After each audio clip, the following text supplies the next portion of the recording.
Oman का शहर सुबह के वक्त एक ख्वाब सा लगता था। जब सूरज की पहली किरणें समंदर के किनारों से उठते तो खजूर के दरख्तों की छांव में हवा सरगोशियां करती। सड़कों पर हल्की सी चहल पहल शुरू होती, जहां चाय की दुकानों से भाप उठती और मछली फरोश अपनी धन में गुनगुनाते। इस शहर के वसत में एक खूबसूरत घर था, जहां अलविरा अपनी फैमिली के साथ रहती थी। अलविरा 22 साल की एक ऐसी लड़की थी जिसकी आंखों में चमक थी और दिल में बेशुमार सवाल। वो ना तो बहुत ज़्यादा रवायती थी, न ही मुकम्मल तौर पर जदीद। इसका दिल कहीं दरमियान में बसा था, जहां ख्वाब और हकीकत एक दूसरे से लिपट जाते थे। इसकी लंबी ज़ुल्फ़ें जब हवा में लहरातें तो यूं लगता जैसे समंदर की लहरें उसके चेहरे को छू रही हों। वो हंसती तो उसकी हंसी में एक अजीब सी मासूमियत होती, और जब खामोश होती तो उसकी आंखें जैसे कोई राज छिपातें। इसके वालिद अब्दुर्रहमान एक सख्त मिजाज लेकिन अंदर से नरम दिल इंसान थे। वो अपने ख़ानदान की इज़्ज़त को सबसे ज़्यादा अहमियत देते थे। उनका ख़याल था कि ज़िंदगी रवायात के दायरे में ही खूबसूरत है। सुबह की नमाज के बाद वो अपनी दुकान पर चले जाते, जहां वो कपड़ों का कारोबार करते थे। अलवीरा की माँ सालहा बेगम एक समझदार और नरम मिजाज खातून थीं। वो घर को जन्नत बनाती थीं और उनकी हर बात में मोहब्बत की महक होती थी। अलवीरा का एक छोटा भाई इस्माइल भी था। 18 साल का ये लड़का यूनिवर्सिटी का तालिब इल्म था और अपनी बहन से बेहद मोहब्बत करता था, मगर उसकी शरारतें उसे हर वक्त किसी न किसी मुसीबत में डाल देतें। अलवीरा को किताबों से इश्क था। वो रात को अपने कमरे में बैठकर पुरानी कहानियाँ पढ़ती, जिनमें जिनों, पुरियों और जादुई दुनिया की बातें होतीं। उसे लगता था कि हर कहानी के पीछे कोई राज छिपा है, कोई ऐसी हकीकत जो शायद उसकी अपनी ज़िंदगी से जुड़ी हो। उसकी यही आदत उसे एक ऐसी राह पर ले जाने वाली थी जहां उसका दिल और दिमाग दोनों इम्तिहान से गुजरेंगे। शहर के वस्त में एक पुरानी लाइब्रेरी थी जो अब ज़्यादा लोगों की तवज्जो का मरकज़ न रही थी। इसकी दीवारें वक्त के साथ धुंधली पड़ चुकी थीं और लकड़ी के दरवाज़ों पर गरद की तह जमी थी, मगर अलवीरा के लिए ये जगह किसी ख़जाने से कम न थी। वो हर हफ्ते यहाँ आती, घंटों किताबों की अलमारियों में घूमती और ऐसी कहानियाँ ढूंढती जो उसे एक नई दुनिया में ले जाएं। एक शाम जब सूरज गुरूब हो रहा था और आसमान पर नारंगी रंग की चादर बिछ रही थी, अलवीरा लाइब्रेरी में दाखिल हुई। इसके हाथ में एक पतला सा डपटा था जिसे वो अपने कंधों पर डाले हुए थी। लाइब्रेरी की खनक फ़ज़ा ने उसे सुकून दिया। वो आहिस्ता आहिस्ता अलमारियों के दरमियान चलने लगी, जहाँ किताबों की खुशबू हवा में घुली हुई थी। आज कुछ नया पढ़ना है, उसने ज़ीर लब कहा और अपनी उंगलियों से एक किताब के सुरूरक पर गरद साफ़ की। अचानक उसकी नज़र एक अजीब सी किताब पर पड़ी। इसकी जल्द स्याह थी और इस पर सुनहरी खतूत में कुछ लिखा था जो धुंधला पड़ चुका था। अलवीरा ने उसे एहतियात से उठाया। किताब का वज़न उसे अजीब सा लगा, जैसे उसमें कोई ताकत समा गई हो। ये क्या है, उसने खुद से पूछा और किताब खोल दी। जैसे ही उसने पहला सफ़हा पलटा, एक तेज़ झोंका चला। लाइब्रेरी की खिड़कियाँ हिलने लगीं और रोशनियाँ मद्धम हो गईं। अलवीरा का दिल धक से रह गया। इसने इर्द-गिर्द देखा, मगर वहाँ कोई न था। शायद हवा है, इसने खुद को तसल्ली दी और दोबारा किताब की तरफ मुतवज्जा हुई। लेकिन अब किताब के अल्फाज चमक रहे थे। सुनहरी रोशनी उसके सफ़हात से निकल रही थी, जैसे कोई जादू जाग उठा हो। अलवीरा हैरान थी। इसने एक कदम पीछे हटाया, मगर इसका दिल इसे रुकने से मना कर रहा था। अलवीरा, एक गहरी प्रसरार आवाज़ इसके कानों में गूंजी। वो तेज़ी से मुड़ी, मगर वहाँ कोई न था। इसका दिल ज़ोर ज़ोर से धड़कने लगा। कौन है? उसने कानिपती आवाज़ में पूछा। मैं, जिसे तुमने बुलाया। इस बार आवाज़ और करीब से आई। अलवीरा ने किताब को बंद करने की कोशिश की, मगर उसके हाथ जैसे मुंजमद हो गए। अचानक एक सियाह धुंध उसके सामने जमा होने लगी। धुंध आहिस्ता आहिस्ता एक शक्ल में बदल रही थी। चंद लम्हों में वो धुंध एक मर्दाना हीवले में तब्दील हो गई। लंबा कद, गहरी सियाह आँखें और सफ़ेद चमकदार लिबास। इसके चेहरे पर एक अजीब सी उदासी थी, मगर उसकी मौजूदगी से पूरा कमरा जैसे जादू से भर गया था। तुम कौन हो? अलवीरा ने हिम्मत करके पूछा, हालांकि इसका जिस्म कांप रहा था। मैं आरिज़ हूँ, उसने नरम लहजे में कहा, और तुमने मुझे आज़ाद किया है। अलवीरा की आंखें हैरत से फैल गईं। आज़ाद किया? ये सब क्या है? आरिज़ ने एक गहरी सांस ली और उसकी तरफ देखा। इसकी आंखों में एक ऐसी गहराई थी जो अलवीरा को अपनी तरफ खींच रही थी। ये किताब कोई आम किताब नहीं। یہ ایک دروازہ ہے میری دنیا اور تمہاری دنیا کے درمیان۔ صدیوں سے میں اس میں قید تھا اور تم نے مجھے آزاد کر دیا۔ الویرا کا دماغ اسے جھوٹ ماننے کو کہہ رہا تھا، مگر اس کا دل اس کی باتوں پر یقین کر رہا تھا۔ تم جن ہو؟ اس نے ہکلاتے ہوئے پوچھا۔ عارض نے ہلکی سی مسکراہٹ کے ساتھ سر ہلایا۔ ہاں، مگر میں تم سے مختلف نہیں، میں تمہیں نقصان نہیں پہنچاؤں گا الویرا۔ تم میرا نام کیسے جانتے ہو؟ الویرا نے چونک کر پوچھا۔ عارض کی مسکراہٹ گہری ہو گئی۔ کچھ راز وقت سے پہلے نہیں کھلتے۔ الویرا کو لگا جیسے وہ کسی خواب میں ہے۔ اس نے کتاب کو بند کیا اور ایک قدم پیچھے ہٹایا۔ مجھے جانا چاہیے۔ عارض نے اسے روکنے کی کوشش نہیں کی، وہ بس خاموشی سے اسے دیکھتا رہا۔ ہم دوبارہ ملیں گے الویرا۔ الویرا نے تیزی سے لائبریری سے باہر نکلنے کے لیے قدم بڑھائے۔ اس کا دل اب بھی دھڑک رہا تھا، مگر کہیں نہ کہیں اسے ایک عجیب سا سکون بھی تھا۔ اگلے چند دن الویرا کے لیے عجیب سے تھے۔ وہ دن بھر اپنے معمولات میں مصروف رہتی، مگر اس کا دھیان بار بار عارض کی طرف جاتا۔ اس کی گہری آنکھیں، اس کی پراسرار آواز اور اس کی وہ بات کہ وہ اس کی تقدیر کا حصہ ہے، یہ سب اس کے ذہن میں گھومتا رہتا۔ وہ رات کو اپنے کمرے میں بیٹھ کر اس واقعے کے بارے میں سوچتی، کیا وہ واقعی جن تھا یا یہ سب اس کا وہم تھا؟ وہ خود کو سمجھاتی کہ یہ بس ایک اتفاق تھا، مگر اس کا دل ماننے کو تیار نہ تھا۔ ایک رات جب وہ اپنی کھڑکی کے پاس بیٹھی چاند کو دیکھ رہی تھی، اسے ایک ٹھنڈا جھونکا محسوس ہوا۔ اس نے چونک کر پیچھے دیکھا۔ کمرے میں کوئی نہ تھا، مگر اسے لگا جیسے کوئی اس کے قریب ہے۔ الویرا، وہی پراسرار آواز دوبارہ گونجی۔ اس نے تیزی سے کمرے کا دروازہ چیک کیا، مگر وہ بند تھا۔ یہ کیا ہو رہا ہے؟ اس نے خود سے کہا۔ اچانک اس کی نظر اپنی میز پر پڑی، جہاں وہی سیاہ جلد والی کتاب رکھی تھی۔ اسے یقین تھا کہ اس نے اسے لائبریری میں چھوڑ دیا تھا۔ وہ حیران ہو کر کتاب کی طرف بڑھی۔ جیسے ہی اس نے کتاب کو چھوا، ایک روشنی کا جھمکا پھیلا اور عارض اس کے سامنے نمودار ہوا۔ اس بار وہ اور بھی واضح تھا۔ اس کا سفید لباس چاندنی میں چمک رہا تھا اور اس کی آنکھوں میں ایک عجیب سی گرمجوشی تھی۔ تم پھر آ گئے؟ الویرا کی آواز میں خوف اور حیرت دونوں تھے۔ میں نے کہا تھا نہ ہم دوبارہ ملیں گے، عارض نے مسکرا کر کہا۔ الویرا نے گہری سانس لی۔ اس بار وہ بھاگی نہیں۔ اس نے ہمت کر کے اس کی آنکھوں میں دیکھا۔ تم کون ہو عارض، اور تم مجھ سے کیا چاہتے ہو؟ عارض نے ایک لمحے کے لیے خاموشی اختیار کی، جیسے وہ اپنے الفاظ چن رہا ہو۔ پھر وہ بولا، میں الماس ریاست کا شہزادہ ہوں۔ میری دنیا تمہاری دنیا سے مختلف ہے، مگر ہمارے درمیان ایک رشتہ ہے جو وقت سے بھی پرانا ہے۔ رشتہ؟ الویرا نے حیرانی سے دہرایا۔ میں تمہیں پہلے کبھی نہیں ملی؟ عارض کی آنکھوں میں ایک اداسی چھلک آئی۔ شاید تمہیں یاد نہ ہو، مگر ہمارا رابطہ کوئی نیا نہیں۔ الویرا کو اس کی بات سمجھ نہیں آ رہی تھی، مگر اس کی آواز میں ایک ایسی سچائی تھی جو اسے جھٹلانا مشکل کر رہی تھی۔ اگر تم مجھے نقصان نہیں پہنچانا چاہتے تو پھر یہ سب کیوں؟ اس نے پوچھا۔ عارض نے آسمان کی طرف دیکھا، جیسے کوئی بھاری بوجھ اس کے کندھوں پر ہو۔ کچھ چیزیں تقدیر خود طے کرتی ہے الویرا۔ میں یہاں ہوں کیونکہ تم نے مجھے بلایا۔ اب یہ کہانی ہم دونوں کو مل کر مکمل کرنی ہے۔ الویرا کے ذہن میں سوالات کا طوفان اٹھ رہا تھا، مگر اس سے پہلے کہ وہ کچھ اور پوچھتی عارض غائب ہو گیا۔ کمرے میں وہی خاموشی تھی، مگر الویرا کا دل اب سکون سے دوڑ تھا۔ اگلے کچھ دنوں میں الویرا کا رویہ بدلنے لگا۔ وہ اکثر خاموش رہتی، اپنے خیالوں میں گم رہتی۔ اس کی ماں صالحہ نے یہ تبدیلی نوٹ کی۔ ایک صبح جب الویرا ناشتہ کرنے نہیں آئی، صالحہ اس کے کمرے میں گئیں۔ الویرا کیا بات ہے؟ تم ٹھیک تو ہو؟ انہوں نے نرمی سے پوچھا۔ الویرا نے جلدی سے مسکراہٹ چہرے پر سجائی۔ ہاں اما، بس تھوڑی تھکاوٹ ہے۔ مگر صالحہ کا دل ماننے کو تیار نہ تھا۔ وہ رات کو عبد الرحمن سے بات کرنے لگیں۔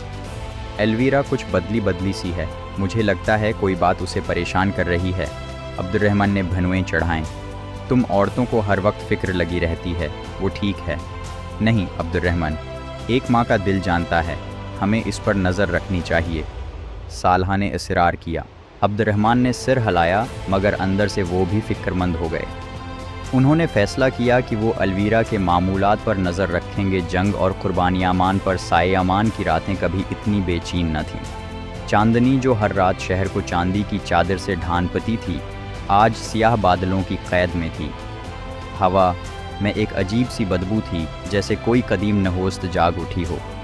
شہر کے لوگ اپنے گھروں میں دبک گئے تھے، کیونکہ گلیوں میں ایک خوفناک خاموشی چھائی ہوئی تھی۔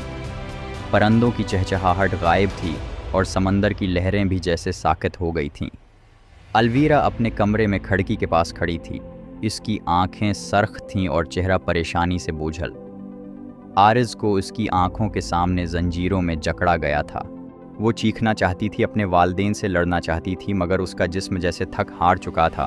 اس کے والد عبد الرحمن نے اسے گھر سے باہر نکلنے سے منع کر دیا تھا۔ یہ سب تمہاری بھلائی کے لیے ہے، انہوں نے سخت لہجے میں کہا تھا، مگر الویرا کا دل ماننے کو تیار نہ تھا۔ وہ کوئی شیطان نہیں ابو، وہ میری زندگی ہے، الویرا نے روتے ہوئے کہا تھا، مگر اس کی آواز دیواروں سے ٹکرا کر واپس لوٹ آئی۔ صالحہ بیگم خاموشی سے اپنی بیٹی کو دیکھ رہی تھیں۔ ان کا دل بھی پریشان تھا۔ وہ ایک ماں تھیں اور انہیں الویرا کی آنکھوں کا درد صاف نظر آ رہا تھا، مگر وہ عبد الرحمن کے فیصلے کے خلاف کچھ نہ کہہ سکیں۔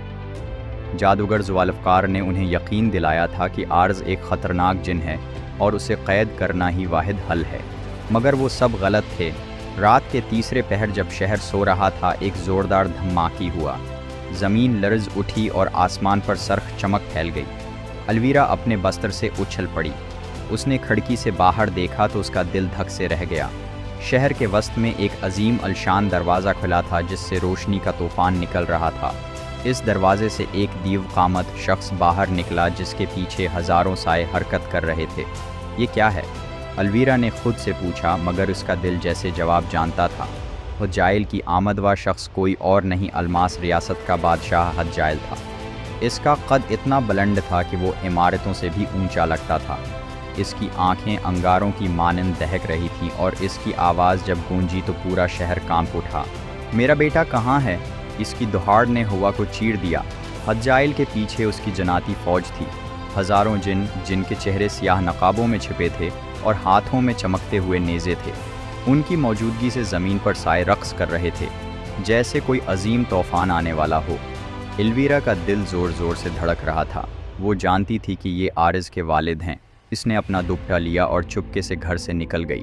اس کے والدین سو رہے تھے اور اسماعیل اپنے کمرے میں تھا۔ الویرا کو معلوم تھا کہ یہ اس کا آخری موقع ہے۔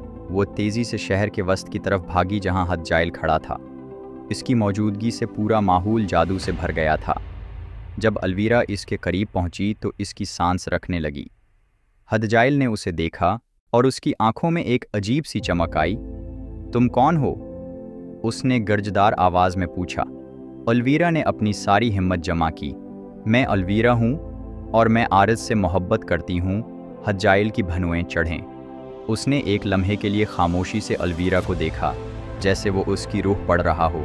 پھر اس نے کہا، اگر تم سچ کہتی ہو تو بتاؤ، میرے بیٹے کو کہاں قید کیا گیا ہے؟ الویرا کی آنکھوں میں آنسو چھلک آئے۔ جادوگر زوالفقار نے اسے زنجیروں میں جکڑا ہے۔ وہ اسے ایک خفیہ جگہ پر لے گیا ہے۔ میں اسے بچانا چاہتی ہوں۔ حجائل نے اپنی مٹھی بھینچ لی۔ اس کی آواز میں غصہ تھا۔ اگر میرے بیٹے کو ذرا بھی نقصان پہنچا تو یہ شہر راکھ کا ڈھیر بن جائے گا۔ الویرا نے ہمت نہیں ہاری۔ میں آپ کے ساتھ جاؤں گی، مجھے عارض کو بچانا ہے۔ حجائل نے ایک گہری سانس لی اور سر ہلایا۔ تو پھر تیار ہو جاؤ انسان لڑکی، یہ سفر آسان نہیں ہوگا۔ ذوالفقار کی کالی دنیا دور، امان سے ہزاروں میل پرے، ایک ایسی جگہ تھی جہاں روشنی کا نام و نشان نہ تھا۔ یہ کالی دنیا تھی، ایک ایسی سرزمین جہاں اندھیرا زندہ تھا۔ یہاں زمین پر ہڈیاں بکھری تھیں، درختوں کی جگہ سیاہ کانٹے اگے تھے اور ہوا میں چیخوں کی گونج تھی۔ یہ جادوگروں کی پناہ گاہ تھی، جہاں زوالفقار اپنی طاقتوں کا راج چلاتا تھا۔ زوالفقار ایک لمبا، نحیف شخص تھا، جس کی آنکھیں سانپوں کی طرح چمکتی تھیں۔ اس کا چہرہ ہمیشہ ایک زہریلی مسکراہٹ سے سجا رہتا تھا۔ اس کے ہاتھوں میں ایک چھڑی تھی جو سیاہ جادو سے چمکتی تھی۔ وہ اس وقت ایک قدیم قلعے کے وسط میں کھڑا تھا، جہاں عارض زنجیروں میں جکڑا ہوا تھا۔ یہ زنجیریں عام نہیں تھیں، یہ سلیمانی زنجیریں تھیں، جن پر ہزاروں جنوں کے خون سے جادو کیا گیا تھا۔ ان کی ہر کڑی عارض کی طاقت کو چوس رہی تھی۔ اس کا چہرہ زرد پڑ چکا تھا، مگر اس کی آنکھوں میں اب بھی ایک چنگاری باقی تھی۔ تمہاری محبت نے تمہیں کمزور کر دیا، شہزادے، ज़ुल्फ़िकार ने तंज़िया लहजे में कहा, एक इंसान लड़की के लिए तुमने अपनी ताकत दांव पर लगा दी। आरिज़ ने दानत पैसे, तुम्हें इसकी ताकत का अंदाज़ा नहीं ज़ुल्फ़िकार, वो तुम्हारी दुनिया को जलाकर राख कर देगी। ज़ुल्फ़िकार ने एक जहरीला कहकहा लगाया, वो कुछ नहीं कर सकती, तुम यहाँ हमेशा के लिए क़ैद हो। मगर ज़ुल्फ़िकार गलत था। उसे मालूम न था कि अलमास रियासत का बादशाह उसके दरवाजे पर दस्तक देने वाला है। जंग का आगाज़ दजाइल अपनी फ़ौज के साथ काली दुनिया के दरवाजे पर पहुंच चुका था। अलवीरा उसके साथ थी। इसका दिल खौफ और उम्मीद के दरमियान झूल रहा था। काली दुनिया का दरवाज़ा एक अजीम इल्शान पत्थर का बना था जिस पर खौफनाक अलामतें कुंदा थीं। जैसे ही हदजाइल ने अपना हाथ बुलंद किया, दरवाज़ा लरज़ने लगा और खुल गया। अंदर का मंजर किसी दोज़ख से कम न था। आसमान सियाह था और ज़मीन पर खून की नहरें बह रही थीं। जादूगर अपनी फ़ौज के साथ तैयार खड़े थे। उनके हाथों में सियाह जादू के हथियार थे और उनकी आंखों में नफ़रत की आग जल रही थी। हदजाइल, ज़ुल्फ़िकार की आवाज़ गरजी, तुम्हारी हिम्मत कैसे हुई मेरी दुनिया में घुसने की? हदजाइल ने अपना नेज़ा बुलंद किया, अपने बेटे को आज़ाद करो वरना ये तुम्हारी आखिरी रात होगी। ज़ुल्फ़िकार ने हंस कर अपनी छुरी घमाई। अचानक आसमान से सियाह बजलियाँ गिरने लगीं। जादूगरों की फ़ौज ने हमला कर दिया और जनाती फ़ौज ने जवाबी वार किया। फ़ज़ा में आग के शोले, चीखें और जादू की गर्ज गूंजने लगी। अलवीरा एक तरफ खड़ी ये सब देख रही थी। इसका दिल चाह रहा था कि वो आरिज़ के पास भाग जाए, मगर हदजाइल ने उसे रोक दिया। अभी नहीं लड़की, ये जंग हमारी है। मगर अलवीरा रोकने वालों में से न थी। वो चुपके से मैदान जंग के किनारे से गुजरती हुई किले की तरफ बढ़ने लगी। उसे मालूम था कि आरिज़ वहीं है। अलमास रियासत का दरवाज़ा जब खुला तो अलवीरा की सांस रखने लगी। इसके सामने एक ऐसी दुनिया थी जो उसके ख्वाबों से भी ज़्यादा खूबसूरत थी। आसमान नीलगों था जहाँ सफ़ेद बादल ज़मीन के करीब तैर रहे थे। हर तरफ चमकते हुए रंग थे, सुनहरी चांदी और नीली रोशनियों का समंदर। ज़मीन पर हीरे जैसे पत्थर बिखरे थे और हवा में एक ऐसी खुशबू थी जो दिल को सुकून देती थी। दरख्त चांदी के थे जिनकी पत्तियां हर झोंके के साथ गंगनाती थीं। दौर एक अजीम उलशान महल खड़ा था जो हज़ारों रोशनियों से चमक रहा था। आरिज़ ने अलवीरा का हाथ थामा। इसकी आंखों में एक चमक थी जैसे वो बरसों के बाद घर लौट आया हो। ये अलमास रियासत है अलवीरा, तुम्हारा नया घर। अलवीरा ने हैरत से इर्द-गिर्द देखा। उसे लगा जैसे वो किसी जादुई कहानी में दाखिल हो गई हो। ये सब कितना खूबसूरत है। हदजाइल जो उनके पीछे खड़ा था मुस्कुराया। उसकी गजदार आवाज़ अब नरम हो चुकी थी। ये दुनिया मोहब्बत और सुकून की जगह है। तुमने अपनी हिम्मत से उसे अपना बनाया है अलवीरा। अलवीरा की आंखों में नमी छलक आई। वो अमान की गलियों, अपने घर और अपने ख़ानदान को याद कर रही थी। मगर आरिज़ के हाथ की गर्मी ने उसे ताकत दी। वो जानती थी कि उसने सही फ़ैसला किया है। महल के दरवाजे पर जनाती मुहाफ़िज़ों ने उनका इस्तकबाल किया। उनके चेहरे नकाबों में छिपे थे, मगर उनकी आंखों में इज़्ज़त झलक रही थी। जैसे ही अलवीरा और आरिज़ महल में दाखिल हुए, हर तरफ खुशियों का शूर उठा। जन्नात, परियां और दीगर जादुई मखलूक़ात ने उनके लिए नारे लगाए। शहज़ादा आरिज़ वापस आए हैं, एक आवाज़ गूंजी, और हमारी नई शहज़ादी अलवीरा, दूसरी आवाज़ ने इजाफ़ा किया। अलवीरा शर्मा गई। वो एक आम लड़की थी जो ओमान की गलियों में किताबों के पीछे भागती थी, और अब वो एक जादुई दुनिया की शहज़ादी बनने जा रही थी। महल के मरकज़ी हाल में एक अजीम इल्शान तकरीब मुनाक़द की गई। हाल को सुनहरी और नीली रोशनियों से सजाया गया था। छत से हीरे जैसे झाड़ फानूस लटक रहे थे और ज़मीन पर नरम रेशमी कालीन बिछा था। हदजाइल तख्त पर बैठा था, उसके चेहरे पर फ़ख्र की मुस्कुराहट थी। आरिज़ और अलवीरा हाल के वसत में खड़े थे। अलवीरा ने एक सादा मगर खूबसूरत सफ़ेद लिबास पहना था जो अलमास रियासत की रवायत के मुताबिक तैयार किया गया था। इसके बालों में चमकते हुए मोती सजाए गए थे जो उसके चेहरे को चांदनी जैसा रोशन कर रहे थे। हदजाइल ने अपना हाथ बुलंद किया और हाल में खामोशी छा गई। आज हमारी रियासत में एक नई सुबह आई है। अलवीरा, तुमने अपनी मोहब्बत और हिम्मत से हमारे शहज़ादे को वापस लाया। तुमने साबित किया कि मोहब्बत किसी भी जंजीर को तोड़ सकती है। आज से तुम इल्मास रियासत की शहज़ादी हो। हाल में तालियां गूंज उठें। एक जनाती खादमा ने एक सुनहरी ताज लाया जो हज़ारों छोटे हीरों से जड़ा था। हज्जाइल ने खुद उठकर वो ताज अलवीरा के सर पर रखा। अलवीरा की आंखों में आंसू थे, मगर ये खुशी के आंसू थे। उसने आरिज़ की तरफ देखा जो उसे फ़ख्र से देख रहा था। मैं तुम्हारा शुक्रिया किस तरह अदा करूं? उसने धीमी आवाज़ में कहा। आरिज़ ने उसका हाथ थाम कर सरगोशी की। बस मेरे साथ रहो अलवीरा, ये मेरी सबसे बड़ी ख्वाहिश है। तकरीब के बाद महल में जश्न का समा था। जादुई मूसीकी बजी जिसकी ले अलवीरा ने पहले कभी न सुनी थी। परियों ने आसमान में रंग बरंगी रोशनियों से रक़स किया और जन्नात ने अपनी ताकतों से हैरत अंगेज़ तमाशे दिखाए। अलवीरा हर लम्हे को जैसे अपनी आंखों में समेट रही थी। जश्न के दौरान एक खूबसूरत लड़की अलवीरा के करीब आई। इसका लिबास नीले रंग का था जो दरिया की लहरों जैसा चमक रहा था। इसकी आंखों में शरारत और चेहरे पर गर्मजोश मुस्कुराहट थी। तो यही अलवीरा है जिसने मेरे भाई का दिल छीन लिया, इसने शोखी से कहा। अलवीरा हंस पड़ी। और तुम कौन हो? मैं समरा हूँ, आरिज़ की छोटी बहन, और अब से तुम्हारी बहन। समरा ने अलवीरा को गले लगाया। समरा की ये बात अलवीरा के दिल को छू गई। अमान में उसका भाई इस्माइल उसकी दुनिया था और अब समरा उसकी नई दुनिया में उसका साथ देने जा रही थी। दोनों रात भर बातें करती रहीं। समरा ने अलवीरा को महल के राज, जादुई बागात और अलमास रियासत की कहानियाँ सुनाई। यहाँ हर चीज़ जादू से बनी है, लेकिन सबसे बड़ा जादू मोहब्बत है। समरा ने मुस्कुराकर कहा। अलवीरा ने सर हिलाया। ये मैंने सीख लिया समरा। अगले चंद हफ्तों में अलवीरा ने अलमास रियासत को अपना घर बना लिया। वो सुबह सवेरे उठती और आरिज़ के साथ महल के बागात में सैर को जाती। वहाँ दरिया नीली रोशनी से चमकते और परिंदे अजीब सी सरीली आवाज़ें निकालते। आरिज़ उसे अपनी दुनिया के राज बताता, कभी जादुई मखलूक़ात के बारे में, कभी अलमास रियासत की तारीख़ के बारे में। यहाँ वक्त जैसे रखा हुआ है, अलवीरा ने एक दिन कहा जब वो एक चमकते हुए झरने के पास बैठे थे। आरिज़ ने उसकी तरफ देखा। यहाँ वक्त नहीं, मोहब्बत चलती है, और हमारी मोहब्बत हमेशा रहेगी। अलवीरा ने उसका हाथ थामा। उसे ओमान की याद आती थी, मगर अब वो जानती थी कि उसकी जगह यहीं है। हज्जाइल ने अलवीरा को शहज़ादी के फ़राइज़ सौंपे। वो अपनी ज़हानत और मोहब्बत से सबका दिल जीत रही थी। जन्नात उसकी बात सुनते और परियां उसकी तारीफ़ करते। अलवीरा ने एक बार हज्जाइल से पूछा, क्या मैं वाकई उस काबिल हूँ? हज्जाइल ने मुस्कुराकर कहा, तुमने एक जन्नाती शहज़ादे को आज़ाद किया, इससे बड़ी काबिलियत किया होगी।